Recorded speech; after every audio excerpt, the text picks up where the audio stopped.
BGR les gens, c'est une pour une nouvelle vidéo de Nerf et aujourd'hui on se retrouve pour la review du Nerf Ultra One. Bah dis donc, ça, son nom hein, One. O-N-E, c'est pas si dur à retenir, non? Il y a 1 ou 2 mois je crois, je vous ai présenté le tout. Oui, il y aura une vidéo comparative. Le Nerf Ultra One, c'est un blaster de type fusil d'assaut qui est vachement bien parce qu'il a un style absolument incroyable. Il y a une fusion entre lui et l'Ultra 2 qui existe, l'Ultra Doradong. On le voit ici. Oh, c'est parti pour la review.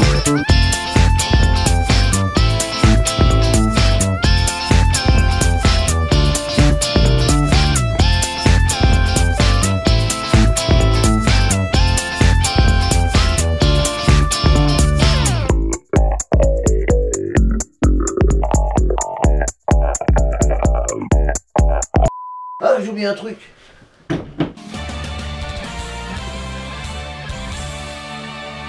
Vive l'avant. La revue du blaster commence par l'avant. Il n'y a rien. C'est très pratique, hein. Franchement, rien. Excellent. Un canon assez large parce que c'est un blaster qui tire non pas des petites fléchettes élite, des grosses fléchettes méga, mais des fléchettes moyennes, des fléchettes ultra. Et oui, qui attire les poils beaucoup plus que les autres. C'est très pénible. Ils ont comme des petits pains, il est partout lui. Et bientôt il y a le Moto Strike. Mets-toi un viseur. Ok, sondage maintenant. Est-ce que c'est mieux à l'arrière ou est-ce que c'est mieux à l'avant? Je sais pas, ça dépend. Après, j'ai envie de dire chacun a ses goûts. Donc au final, au niveau des attaches angles, on a un ici sur le devant qui est très bien placé. On a un à l'arrière sur la crosse, sur le dessus, et un sous la crosse. Donc c'est très bien placé, on peut se l'attacher, on peut se le balader en bandoulière, et puis une fois qu'on a quelqu'un qui passe, tac tac tac tac, on tire absolument partout. Et ouais, c'est bien. Sur le dessus, on a la trappe de désenraillement. Alors sur le blaster, c'est écrit qu'on peut la lever à la verticale comme ça, mais enfin, je peux pas aller au-dessus de ça. Hein. Franchement, ce blaster a une sécurité qui le désactive si la trappe est ouverte. Là, je peux plus allumer le moteur. Ça, c'est grâce à un petit bouton ici. Je sais pas si vous le voyez. Hop, je gruge, j'appuie. À l'arrière, on a la crosse. Donc la crosse qui est très confortable. Alors que ce soit la poignée, l'appui-joue ou la crosse arrière, ils ont tous la même texture. C'est extrêmement granuleux, rien à voir avec le Ultra 2. C'est extrêmement confortable. La crosse est une bonne taille. On peut bien se poser comme ça. C'est vraiment un blaster ultra confortable. On a rarement vu des blasters aussi confortables. Mais quand ça arrivait, on se faisait plaisir les gens. Moi je vous le dis, c'est une très bonne taille et il n'est pas trop lourd. Et on reviendra au pile après. Donc du coup cette crosse elle n'a pas que des spécificités comme ça. Bon elle est ralliée à la poignée mais ça reste confortable quand même. Mais surtout le truc, on peut mettre des fléchettes dessus. Alors pour ample information, il faut savoir que ce blaster fonctionne par barillet, donc vous l'avez vu. Mais il prend 25 fléchettes. Et il y a combien de fléchettes fournies avec? 25, d'accord. Donc en gros on peut remplir que le barillet, on peut pas remplir la crosse. Bon, c'est pas surprenant de la part de Nerf, mais quand même. Donc on peut mettre 8 fléchettes dans la crosse, 4 d'un côté et 4 de l'autre. Et j'en avais pas assez. Tellement pas assez que tu vois, il me manque carrément une fléchette dans le barillet. Et c'est cher les fléchettes ultra. Hein. Genre pour un paquet de 20, on a pour 12-13 euros hein, par exemple. Enfin, moi perso c'est comme ça chez moi. Hein. Vive la Normandie. Et donc la poignée est très confortable. La détente aussi, on a bien envie d'appuyer dessus. Comme sur le Ultra 2, il y a 2 crans sur la détente. Un cran. Quand on appuie, clac, ça fait tourner le barillet et le deuxième cran, paf, ça tire à fléchette. Voilà, s'il n'y a pas de fléchette, bah, ça avancera pas, évidemment. Mais avant de pouvoir appuyer sur la détente, il faut appuyer sur le bouton pour lancer les moteurs. Voilà, là c'est allumé.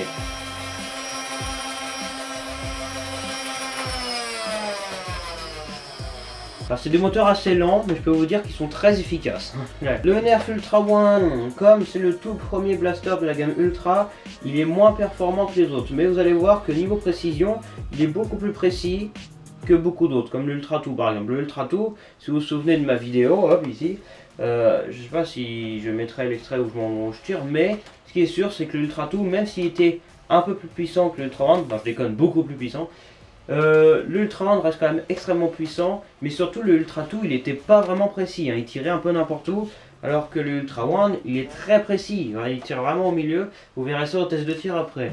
Le style, alors au niveau du style, on a un truc relativement futuriste, vraiment. Ça, en plus d'être très confortable, d'avoir deux rails tactiques, on peut en faire beaucoup de choses. Là, le truc est vraiment très classe. C'est vraiment, on a un design à la fois futuriste et conventionnel. Un design qu'on voit de plus en plus chez Nerf d'ailleurs, hein, au passage, voilà, la crosse qui se rallie à la poignée. C'est vraiment sobre, mais c'est vraiment ultra efficace. Le Ultra ici marqué en doré qui brille. Alors c'est un peu plus typos que le Ultra Tout parce que là on peut appuyer dessus. Mais encore une fois, c'est le premier Ultra. Mais je peux vous dire que celui-là il pète sa race, hein, voilà, on va le dire comme ça. Voilà. Et puis depuis 25 fléchettes, voilà, hein, quoi. Ça sur le dessus là et sur le barillet, c'est des autocollants. Du coup c'est un petit peu relou parce que si on les enlève ça laisse des traces. Du coup moi je les enlève pas pour éviter de mettre des traces parce que voilà quoi, je tiens à la propreté de mes trucs quand même. Écoutez, attention, ils ont fait un effort spectaculaire. Ultra écrit ici et aussi de l'autre côté. Bon, pas en doré mais c'est en blanc. Donc c'est déjà ça, c'est quand même assez stylé. Voilà, bon bah maintenant voyons un petit peu le fonctionnement de ce bazar. Donc c'est un blaster électrique et pour le faire fonctionner il faut 4 piles de type C des LR14 qu'on met là. Voilà, une fois qu'on a mis là, hop, on revisse les deux vis. Alors j'ai un peu galéré à dévisser là les deux vis, c'est un petit peu long. Mais bon, c'est pas si grave que ça après tout. Et donc du coup, comment on tire avec? Eh ben c'est un blaster électrique qui tire au coup par coup, donc c'est semi-automatique. Donc si on appuie une fois, ça va tirer qu'une seule fléchette. Donc avec un barillet de 25 fléchettes, je peux vous dire que ça peut durer relativement longtemps. Et donc du coup, bon, je peux pas allumer les moteurs, mais admirez un petit peu le fonctionnement. Alors comme je vous l'ai dit, il y a deux crans sur la détente. Un cran faire tourner le barillet, un cran tirer. Comme sur le Ultra Tout, c'est tout pareil que le Ultra Tout en fait. S'il n'y a pas de fléchette, il va faire que le premier cran. Hop, là j'appuie à fond, il a fait que le premier cran. Donc voilà, donc ça n'appuyait pas au bout de la détente. Je relâche, là il y a une fléchette. Donc là j'appuie, et là vous allez voir que vous allez voir le premier cran et le deuxième. Faire avancer la fléchette. Bon là le moteur n'était pas allumé mais quand même. Alors voyons voir comment ça tire, attention vous êtes prêts. Donc on a une moteur qui met 2 ans à s'allumer mais c'est pas grave. Et on tire.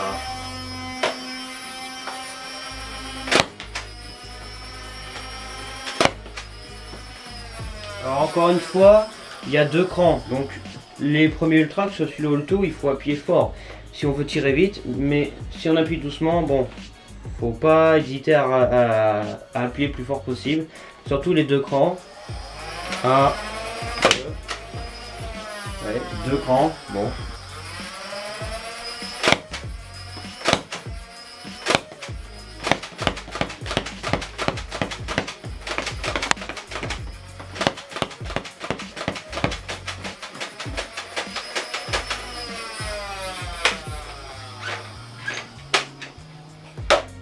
Ah.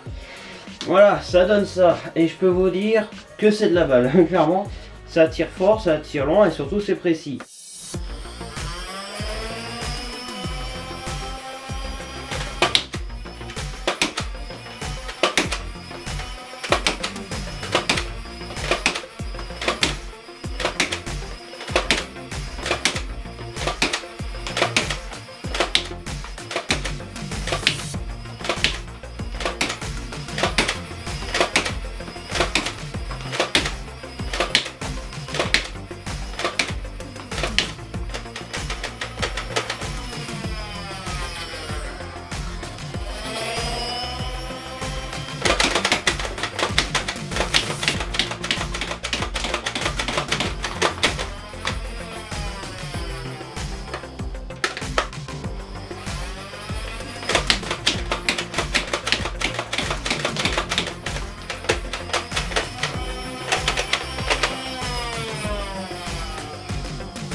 L'analyse de tir, comment ça s'est passé? Eh ben, Ça va être très rapide. Précision ultime. Bon, ça vaut pas les rivales parce que les rivales sont au-dessus de tout quand même. Au niveau de la portée, ça va super loin. Voilà, c'est tout. Et bon, on doit dépasser les 25 mètres. De toute façon, sur la boîte, c'est écrit 36 mètres, ce qui est faux. Mais ça, c'est tous les nerfs du monde qui sont comme ça. Hein, c'est normal. Ouais. À part peut-être les rivales qui disent la vérité.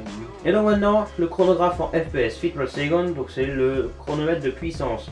La moyenne des nerfs ultra. Il y en a pas. La moyenne de puissance de ce nerf ultra, donc le 1, est de, attention mesdames et messieurs, 72 FPS.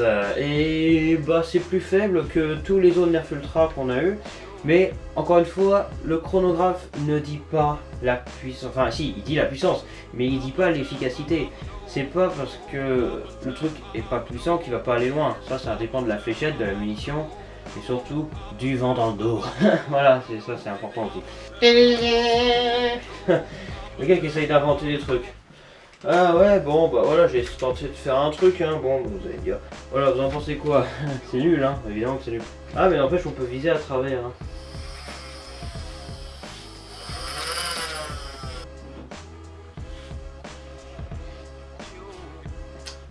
Vous en voulez?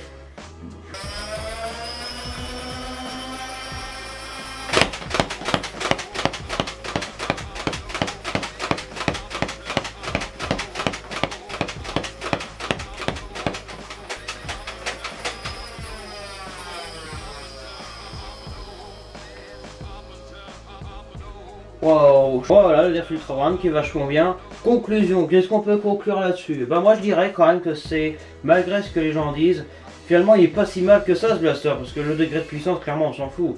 Mais écoutez, moi je vais vous dire en fait, la plupart des gens qui râlent là-dessus, dites-vous que c'est juste des gens qui ne pensent qu'à une chose, la puissance, les gens ne pensent qu'à ça. Mais moi, je sais pas, parce que je vais même pas encore 100 abonnés, ou je sais pas, enfin je dis ça mais ça se trouve tu regardes toi derrière ton écran, tu regardes cette vidéo dans le futur, genre j'ai 1000 abonnés, tu es un pédon. Moi ce qui m'intéresse chez Nerf c'est le fun, mais les fléchettes ultra, même si c'est vrai qu'elles sont un peu foireuses, comment vous dire que bon bah c'est cher, hein, voilà, petit aileron et tout, ça fait plaisir. Allez voir ma vidéo du Nerf Ultra tout, parce que j'ai clairement présenté les fléchettes là-dedans. Bon voilà, voilà, super blaster, joli, classe, pas cher, en plus bonne prise en main, personnalisation et surtout des petites fléchettes qu'on peut mettre dans la crosse, et ça c'est bien. Et alors merci d'avoir regardé cette vidéo de Nerf, et puis moi je vous dis, écoutez, bah likez, abonnez-vous, faites ce que vous voulez, on est bientôt 100 abonnés quand même. Wow, le truc est énorme, voyons, ça c'est limite un rêve le truc, tu sais. Wow, regardez ça, le style est présent. Serait-ce votre logo préféré? Celui que vous voyez à la fin, c'est-à-dire maintenant?